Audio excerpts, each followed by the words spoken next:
Moving on, the Russia-Ukraine conflict is far from over. In the latest, 3 people were injured in Russia's Belgorod region after Ukrainian shells hit the town of Shebekino. Also, Kiev said that it struck an ammunition depot in Voronezh. The governor of the region said that the debris from the downed drone triggered a fire and a series of explosions. On the other hand, 2 people were killed as Russia carried out a fresh airstrike on the Sumy Oblast area of eastern Ukraine. Also, Kiev said that Moscow launched 67 drones in an overnight attack. Debris from a downed Russian drone was found next to Ukraine's parliament building.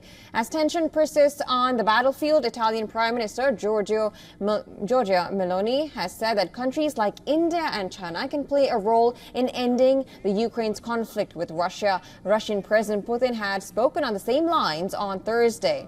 Meloni's statement came after a meeting with Ukrainian President Volodymyr Zelensky on the sidelines of the European House Ambrosetti in Chernobyl.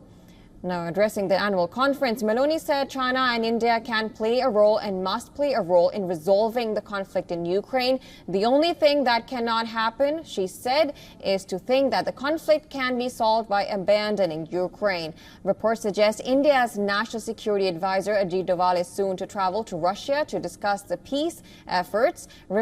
Just to remind you here, after Indian Prime Minister Narendra Modi's Ukrainian visit on August 23rd, he, in a telephonic conversation with Putin, had discussed sending Doval to Russia.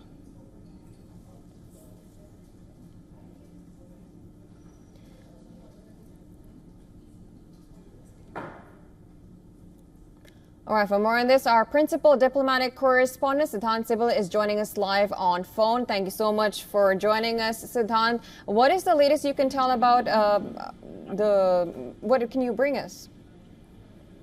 So basically, Indian NSA Ajit Doval will be traveling to Russia this week. He will be in Russia from 10th to 12th of September. He's participating at the BRICS NSA meeting. And remember that Russia is the chair of the BRICS this year. So hosting a lot of meetings, including, of course, the NSA meeting. And in the month of October, we'll host the summit in Kazan. Now, essentially, if we talk about the Russia-Ukraine war, India's role, we all know that India has been calling for dialogue and diplomacy. The Indian Prime Minister Narendra Modi was in Moscow. He traveled to Kyiv as well. And essentially, the message was that both sides need to sit together on the dialogue table and resolve the issues. Now, essentially, during, of course, the NSA's visit, the Indian NSA's visit, the focus remains on BRICS, but it is obviously natural that Indian NSA will be talking about this war as well, and Indian role as well, given that how the Russian president has just mentioned about Indian role in terms of resolving the conflict. Now, the Italian Prime Minister also mentioning that, and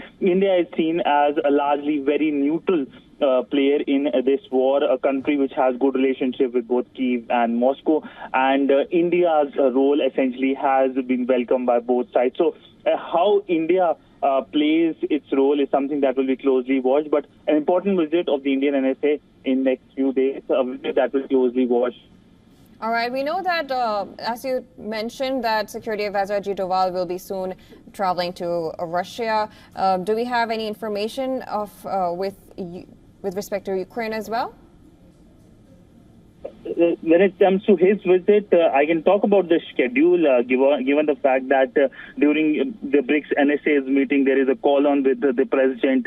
Of course, the NSA's hold talks amongst themselves as well. But when it comes to Ukraine, the big focus has been the visit of the Indian Prime Minister. It was a short, brief visit to Kyiv, but a large visit in terms of the leader of the world's largest democracy present in Kyiv, meeting with President Zelensky is seen as a show of support for President Zelensky, but at the same time, the message remains clear from the Indian side that when it comes to resolving this conflict, both sides need to sit together.